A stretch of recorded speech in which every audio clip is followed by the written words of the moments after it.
नमस्कार विद्यार्थी मंडळी, या व्हिडिओमध्ये आपण येणाऱ्या पोलीस भरतीसाठी महत्त्वाचे करंट अफेअर्सचे प्रश्न पाहणार आहोत.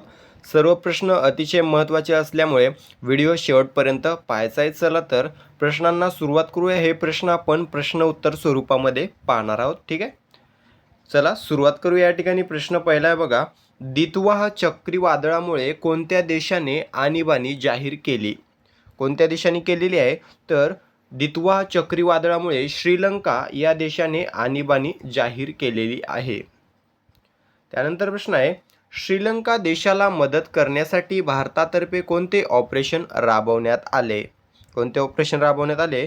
तर ऑपरेशन सागर बंधू. ठीक आहे, श्रीलंकेला मदत करण्यासाठी भारतातर्फे ऑपरेशन सागर बंधू हे ऑपरेशन राबवण्यात आले. त्यानंतर प्रश्न आहे, महाराष्ट्र राज्याच्या मुख्य सचिव पदाचा पदभार कोणी स्वीकारलेला आहे? कोणी स्वीकारलेला आहे? राजेश अग्रवाल. ठीक आहे, महाराष्ट्र राज्याच्या मुख्य सचिव पदाचा पदभार हा राजेश अग्रवाल यांनी स्वीकारलेला आहे. त्यानंतरचा प्रश्न आहे, ओडीआय म्हणजेच एक दिवसीय इंटरनॅशनल क्रिकेटमध्ये सर्वाधिक शतक ठोकणारा पहिला फलंदाज कोण ठरलेला आहे? कोण ठरलेला आहे? तर विराट कोहली. ठीक आहे, विराट कोहली हा एक दिवसीय आंतरराष्ट्रीय क्रिकेटमध्ये सर्वाधिक शतक ठोकणारा पहिला फलंदाज ठरलेला आहे. म्हणजे सध्या विराट कोहलीच्या नावावर आहेत सर्वाधिक शतक एक दिवसीय क्रिकेटमध्ये. त्यानंतरचा प्रश्न आहे, 2026ची G20 शिखर परिषद खालीलपैकी कोणत्या देशात होणार आहे? कोणत्या देशामध्ये होणार आहे? तर या ठिकाणी मियामी, अमेरिका देशात मियामी या ठिकाणी G20 शिखर परिषद होणार आहे 2026ची. ठीक आहे, 2025ची कुठं झालेली आहे? तर जोहान्सबर्ग या ठिकाणी, दक्षिण आफ्रिकेत जोहान्सबर्ग या ठिकाणी झालेली आहे. त्यानंतर प्रश्न आहे, महिलांची हत्या केल्यानंतर कोणत्या देशात जन्मठेपेची शिक्षा देण्यात येणार आहे? कोणत्या देशात? तर या ठिकाणी इटली. ठीक आहे, इटली या देशामध्ये महिलांची हत्या केल्यानंतर जन्मठेपेची शिक्षा देण्यात येणार आहे. त्यानंतर प्रश्न आहे, बाया कर्वे राष्ट्रीय पुरस्कार 2025ने कोणास सन्मानित करण्यात आलेले आहे? कोणास? तर या ठिकाणी मीनाक्षी निकम. ठीक आहे, मीनाक्षी निकम यांना बाया कर्वे राष्ट्रीय पुरस्कार 2025ने सन्मानित करण्यात आलेले आहे. त्यानंतरचा प्रश्न आहे, खालीलपैकी कोणास इंडियन ऑफ द इयर 2025ने सन्मानित करण्यात आले आहे? कोणास करण्यात आलेले आहे? तर जय शहा. ठीक आहे, जय शहा यांना इंडियन ऑफ द इयर 2025ने सन्मानित करण्यात आलेले आहे. त्यानंतरचा प्रश्न आहे, जागतिक एड्स दिवस कोणत्या दिवशी साजरा करण्यात आला? योग्य उत्तर असणार आहे बघा 1 डिसेंबर 2026. ठीक आहे, 2025 या ठिकाणी 1 डिसेंबरला दरवर्षी जागतिक एड्स दिन साजरा केला जातो. तर यावर्षी 1 डिसेंबर 2025ला साजरा करण्यात आलेला आहे. त्यानंतर प्रश्न आहे, UN रिपोर्टनुसार जगातील सर्वाधिक लोकसंख्या असलेले शहरी क्षेत्र कोणते ठरलेले आहे? योग्य उत्तर असणार आहे पर्याय क्रमांक ए, जकार्ता, इंडोनेशिया. त्यानंतरचा प्रश्न, शहर पक्षाची निवड करणारे राज्यातील पहिले शहर कोणते ठरलेले आहे? योग्य उत्तर असणार आहे पर्याय क्रमांक सी, अमरावती. ठीक आहे, अमरावती हे शहर पक्षाची निवड करणारे राज्यातील पहिले शहर ठरलेले आहे. त्यानंतरचा प्रश्न आहे, ओडिशा विधानसभेला संबोधित करणाऱ्या द्रौपदी मुर्मू कितव्या राष्ट्रपती ठरलेला आहेत? ठीक आहे, ओडिशा विधानसभेला संबोधित करणाऱ्या द्रौपदी मुर्मू या प्रथम, ठीक आहे, प्रथम म्हणजे पहिल्या राष्ट्रपती ठरलेल्या आहेत. तर मित्रांनो, या ठिकाणी शहर पक्षाची निवड करणारे राज्य जे आहे राज्यातील पहिले शहर आहे अमरावती. तर आता कोणता पक्षी निवडलेला आहे? अमरावती शहराने कोणता पक्षी शहर पक्षी म्हणून निवडलेला आहे? मला कमेंट करून सांगायचं आहे. हा प्रश्न येणाऱ्या भरतीमध्ये 100% पडणार आहे. ठीक आहे, त्यानंतरचा प्रश्न, राष्ट्रपती कांस्य पदक मिळवणारी पहिली महिला विद्यार्थिनी किंवा छात्र कोण ठरलेली आहे? कोण ठरलेली आहे? योग्य उत्तर असणार आहे बघा सिद्धी जैन, ठीक आहे. सिद्धी जैन ही राष्ट्रपती कांस्य पदक मिळवणारी पहिली महिला छात्र ठरलेली आहे. त्यानंतर प्रश्न आहे, आयडियाचे अध्यक्ष म्हणून कोणत्या भारतीयाची निवड करण्यात आलेली आहे? योग्य उत्तर असणार आहे पर्याय क्रमांक डी, ज्ञानेश कुमार, ठीक आहे. ज्ञानेश कुमार यांची आयडियाचे अध्यक्ष म्हणून निवड करण्यात आलेली आहे. त्यानंतरचा प्रश्न आहे, पहिल्या खाजगी अवकाश संशोधन स्टार्टअप स्कायरूटचे उद्घाटन कोणी केले? कोणी केलेले आहे? योग्य उत्तर असणार आहे पर्याय क्रमांक सी, नरेंद्र मोदी, ठीक आहे. नरेंद्र मोदींनी पहिल्या खाजगी अवकाश संशोधन स्टार्टअप स्कायरूटचे उद्घाटन केलेले आहे. त्यानंतरचा प्रश्न, IPL मधून निवृत्त झाल्यानंतर आंद्रे रसल कोणत्या संघाचा पॉवर कोच बनलेला आहे? कोणत्या संघाचा बनलेला आहे?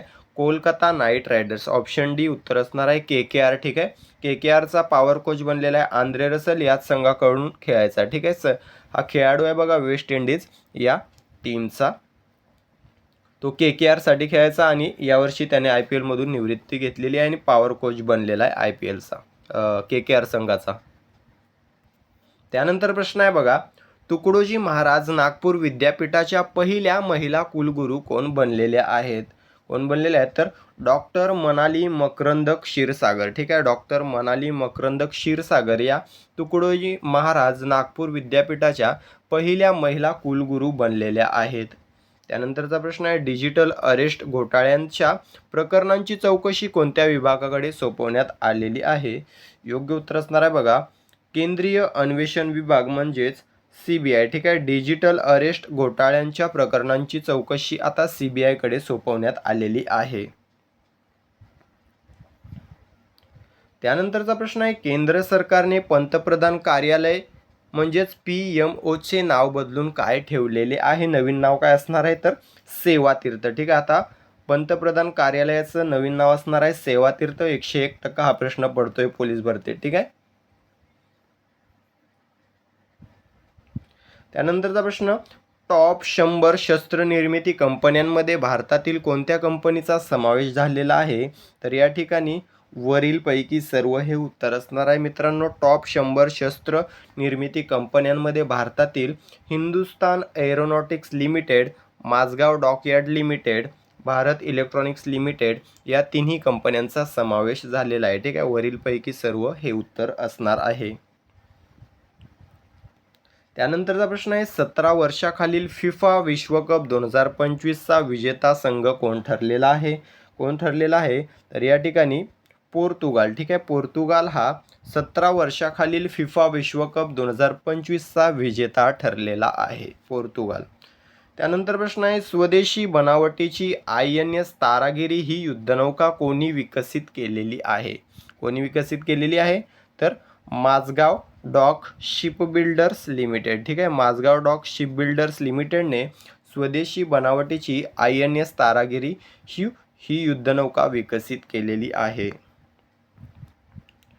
त्यानंतरचा प्रश्न आहे बघा, देशातील कार्यालय व त्यांची बदलण्यात आलेली नावे यांचा योग्य पर्याय निवडायचा आहे. गेल्या वर्षी जोड्या लावा ज्या महत्त्वाचे जिल्हे होते पोलीस भरतीचे त्यामध्ये जोड्या लावांवर खूप प्रश्न विचारण्यात आलेले आहेत, ठीक आहे. या प्रश्नाचं काय उत्तर असणार आहे? तर बघा पर्याय अ व ब दोन्ही, ठीक आहे. या ठिकाणी योग्य पर्याय राजभवनाचं लोकभवन झालेलं आहे आणि केंद्रीय सचिवालयाचं कर्तव्य भवन झालेलं आहे. त्यामुळे दोन्ही पर्याय बरोबर असणार आहे. पंतप्रधान कार्यालयाचं आपण आताच पाहिलेलं आहे सेवातीर्थ झालेलं आहे, ठीक आहे. त्यानंतरचा प्रश्न आहे बघा, ODI क्रिकेट इतिहासात सर्वाधिक षटकार मारणारा फलंदाज कोण ठरलेला आहे?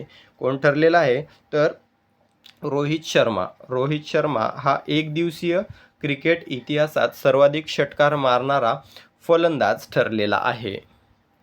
त्यानंतरचा प्रश्न आहे, थेट परकीय गुंतवणुकीमध्ये देशात कोणते राज्य अव्वल आलेले आहे किंवा ठरलेले आहे?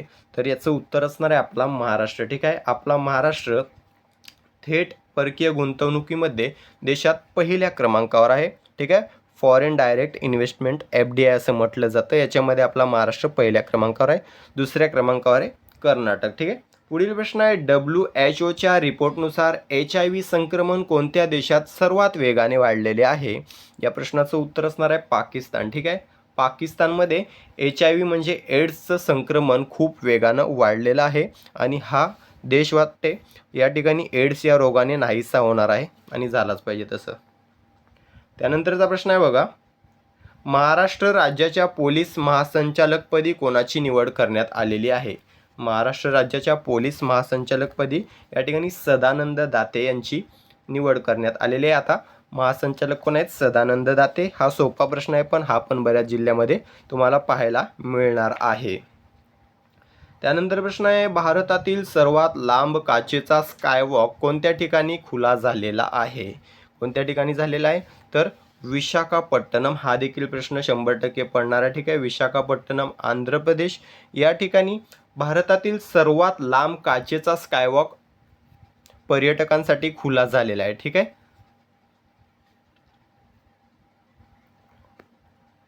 त्यानंतरचा प्रश्न आहे, 56व्या आंतरराष्ट्रीय चित्रपट महोत्सवामध्ये गोल्डन पीकॉक पुरस्कार कोणी जिंकला? कोणी जिंकला? तर या ठिकाणी स्किन ऑफ यूथ. ठीक आहे, स्किन ऑफ यूथ यांनी 56व्या आंतरराष्ट्रीय चित्रपट महोत्सवामध्ये गोल्डन पीकॉक पुरस्कार जिंकलेला आहे. त्यानंतर प्रश्न आहे, BSFच्या अतिरिक्त महासंचालक पदाचा पदभार कोणी स्वीकारलेला आहे? योग्य उत्तर असणार आहे बघा, प्रवीण कुमार. ठीक आहे, ऑप्शन डी प्रवीण कुमार यांनी BSFच्या अतिरिक्त महासंचालक पदाचा पदभार स्वीकारलेला आहे. त्यानंतरचा प्रश्न आहे, इंटरपोलचे नवे अध्यक्ष म्हणून कोणाची निवड करण्यात आलेली आहे? कोणाची निवड करण्यात आलेली आहे? तर या ठिकाणी लुकास फिलिप. ठीक आहे, लुकास फिलिप यांची इंटरपोलचे नवे अध्यक्ष म्हणून निवड करण्यात आलेली आहे. पुढील प्रश्न आहे, युनेस्कोच्या कार्यकारी मंडळावर भारताची कोणत्या वर्षासाठी निवड झालेली आहे? योग्य उत्तर असणार आहे 2025 ते 2029. ठीक आहे, 2025 ते 2029 या कालावधीमध्ये युनेस्कोच्या कार्यकारी मंडळावर भारताची निवड झालेली आहे. त्यानंतरचा प्रश्न आहे, LICच्या व्यवस्थापकीय संचालकपदी कोणाची नियुक्ती करण्यात आलेली आहे? कोणाची करण्यात आलेली आहे? तर रामकृष्ण चंदर. ठीक आहे, ऑप्शन बी रामकृष्ण चंदर यांची LICच्या व्यवस्थापकीय संचालकपदी नियुक्ती करण्यात आलेली आहे. त्यानंतरचा प्रश्न, एकुवेरिन युद्ध अभ्यास 2025 कोणत्या दोन देशादरम्यान आयोजित करण्यात आला? या प्रश्नाचं योग्य उत्तर आहे भारत आणि मालदीव. ठीक आहे, ऑप्शन सी भारत आणि मालदीव या दोन देशांदरम्यान एकुवेरिन युद्ध अभ्यास 2025 हा आयोजित करण्यात आलेला आहे. त्यानंतरचा प्रश्न, डिसेंबर 2025 मध्ये world athlete of the year म्हणून कोणास निवडण्यात आले? कोणास निवडण्यात आले? योग्य उत्तर असणार आहे आर्मंड डुप्लांटिस. ठीक आहे, आर्मंड डुप्लांटिस याला डिसेंबर 2025 मध्ये world athlete of the year म्हणून निवडण्यात आलेलं आहे. त्यानंतरचा प्रश्न आहे, भारतीय नौदल दिवस कोणत्या दिवशी साजरा करण्यात आला? योग्य उत्तर असणार आहे 4 डिसेंबर. भारतीय नौदल दिवस हा दरवर्षी 4 डिसेंबरला साजरा केला जातो.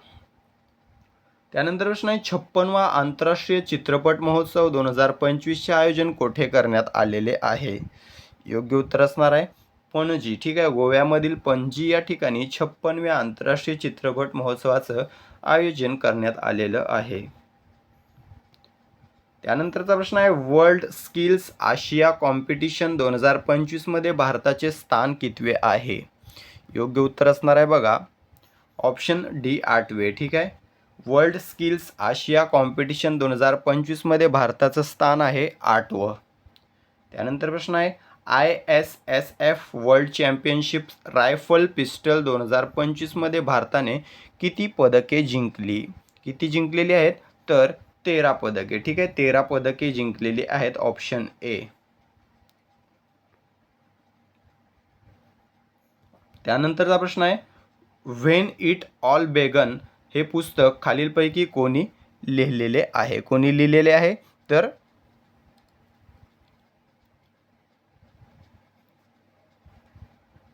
पर्याय क्रमांक डी राकेश मारिया, ठीक आहे. व्हेन इट ऑल बेगन हे पुस्तक राकेश मारिया यांनी लिहिलेले आहे. त्यानंतरचा प्रश्न आहे, हरमनप्रीत कौर कोणत्या बँकेच्या पहिल्या महिला ब्रँड ॲम्बेसिडर बनलेल्या आहेत? योग्य उत्तर असणार आहे पंजाब नॅशनल बँक, ठीक आहे. हरमनप्रीत कौर या पंजाब नॅशनल बँकेच्या पहिल्या महिला ब्रँड ॲम्बेसिडर बनलेल्या आहेत. पुढील प्रश्न आहे, सध्या चर्चेत असलेल्या SIRचे पूर्ण रूप खालीलपैकी काय आहे? योग्य उत्तर असणार आहे स्पेशल इंटेन्सिव्ह रिव्हिजन, ठीक आहे. या ठिकाणी option A special intensive revision हे SIRचं पूर्ण स्वरूप असणार आहे. त्यानंतरचा प्रश्न आहे, नुकतंच भारत दौऱ्यावर आलेले व्लादिमीर पुतिन कोणत्या देशाचे राष्ट्राध्यक्ष आहेत? सर्वांना माहीत असणार आहे बघा. या ठिकाणी ऑप्शन सी रशिया देशाचे राष्ट्राध्यक्ष आहेत व्लादिमीर पुतिन. त्यानंतरचा प्रश्न आहे, जगातील सर्वात तरुण फिडे रॅपिड रेटेड खेळाडू कोण बनलेला आहे? तर सर्वज्ञ सिंग कुशवा, ठीक आहे. सर्वज्ञ सिंग कुशवा हा जगातील सर्वात तरुण फिडे रॅपिड रेटेड खेळाडू बनलेला आहे. त्यानंतर प्रश्न आहे, डिसेंबर 2025 मध्ये हॉर्नबिल महोत्सव कोणत्या राज्यात साजरा करण्यात येत आहे? कोणत्या राज्यात? तर नागालँड, ठीक आहे. नागालँड हे योग्य उत्तर असणार आहे. डिसेंबर 2025 मध्ये हॉर्नबिल महोत्सव नागालँड राज्यामध्ये साजरा करण्यात येत आहे. पुढील प्रश्न आहे, T20 मध्ये 600 विकेट घेणारा पहिला खेळाडू कोण बनलेला आहे? सुनील नारायण, ठीक आहे. सुनील नारायण हा वेस्ट इंडिज संघाचा खेळाडू आहे जो T20 मध्ये 600 विकेट घेणारा पहिला खेळाडू बनलेला आहे. त्यानंतरचा प्रश्न आहे, माउंट सेमेरू ज्वालामुखीचा उद्रेक कोठे झालेला आहे? तर या ठिकाणी इंडोनेशिया. ऑप्शन सी इंडोनेशिया या ठिकाणी माउंट सेमेरू ज्वालामुखीचा उद्रेक झालेला आहे. त्यानंतर प्रश्न आहे, डिजिटल 712 उतार्याला अधिकृत मान्यता मिळाली असून योग्य पर्याय निवडायचा आहे आपल्याला. या प्रश्नाचं योग्य उत्तर असणार आहे पर्याय क्रमांक डी वरीलपैकी सर्व, ठीक आहे. वरीलपैकी सर्व. 15 रुपयामध्ये अधिकृत 712 प्राप्त, डिजिटल स्वाक्षरी आणि कोडसह उपलब्ध, तलाठी सही व स्टॅम्पची गरज नाही, हे सर्व पर्याय बरोबर असणार आहेत. त्यानंतरचा प्रश्न आहे, पहिला महाराणी ताराराणी पुरस्कार 2025 कोणास जाहीर झालेला आहे? योग्य उत्तर असणार आहे पर्याय क्रमांक बी मेजर स्वाती महाडिक, ठीक आहे. मेजर स्वाती महाडिक यांना पहिला महाराणी ताराराणी पुरस्कार 2025 जाहीर झालेला आहे. त्यानंतर प्रश्न आहे, भारताने कोणत्या लोकांसाठी 30 दिवसांचा मोफत टुरिस्ट विजा सुरू केलेला आहे? योग्य उत्तर असणार आहे पर्याय क्रमांक ए रशियन, ठीक आहे. भारताने रशियन व्यक्तींसाठी 30 दिवसांचा मोफत टुरिस्ट विजा सुरू केलेला आहे. पुढील प्रश्न आहे, फिफाचा पहिला शांतता पुरस्कार 2025 कोणास प्रदान करण्यात आला? योग्य उत्तर असणार आहे पर्याय क्रमांक सी डोनाल्ड ट्रम्प. फिफाचा पहिला शांतता पुरस्कार डोनाल्ड ट्रम्प यांना प्रदान करण्यात आलेला आहे. त्यानंतरचा प्रश्न, भारतातील सर्वात लहान जलतरणपटू खालीलपैकी कोण बनलेला आहे? योग्य उत्तर असणार आहे वेदा सरफरे, ठीक आहे. वेदा सरफरे भारतातील सर्वात लहान जलतरणपटू बनली आहे. त्यानंतर प्रश्न आहे, देशातील सर्वात मोठा खाजगी क्रिकेट सेटअप कुठे बनणार आहे? तर महाराष्ट्रातील पुण्यामध्ये देशातील सर्वात मोठा खाजगी क्रिकेट सेटअप बनणार आहे. त्यानंतर प्रश्न, शाहरुख खान व काजोल यांच्या ब्रॉन्झ पुतळ्याचे अनावरण कोठे करण्यात आले? लंडन, ठीक आहे. इंग्लंडमधील लंडन या ठिकाणी शाहरुख खान व काजोल यांच्या ब्रॉन्झ पुतळ्याचं अनावरण करण्यात आलेलं आहे. त्यानंतर प्रश्न आहे, असीम मुनीर कोणत्या देशाचे पहिले चीफ ऑफ डिफेन्स फोर्सेस बनलेले आहेत? ठीक आहे. असीम मुनीर कोणत्या देशाचे चीफ ऑफ डिफेन्स फोर्सेस बनलेले आहेत? तर पाकिस्तान, ठीक आहे. पाकिस्तानचा हा CDS बनलेला आहे असीम मुनीर. त्यानंतर प्रश्न आहे, 20,000 धावा करणारा रोहित शर्मा कितवा भारतीय फलंदाज बनलेला आहे? तर चौथा, ठीक आहे. रोहित शर्मा 20,000 धावा करणारा भारताचा चौथा फलंदाज बनलेला आहे. तर अशा प्रकारे मित्रांनो आपण अतिशय महत्त्वाचे काही करंट अफेअर्स कव्हर केलेले आहेत, जे येणाऱ्या पोलीस भरतीच्या दृष्टिकोनातून तसेच इतर सर्व परीक्षाच्या दृष्टिकोनातून देखील अतिशय महत्त्वाचे असणार आहेत. प्रश्न आवडले असतील तर व्हिडिओला लाईक आणि शेअर करायचं आहे, सोबतच चॅनलला सबस्क्राईब करून घ्यायचं आहे. ठीक आहे, भेटूया पुढील व्हिडिओमध्ये. तुर्तास थांबतो. धन्यवाद.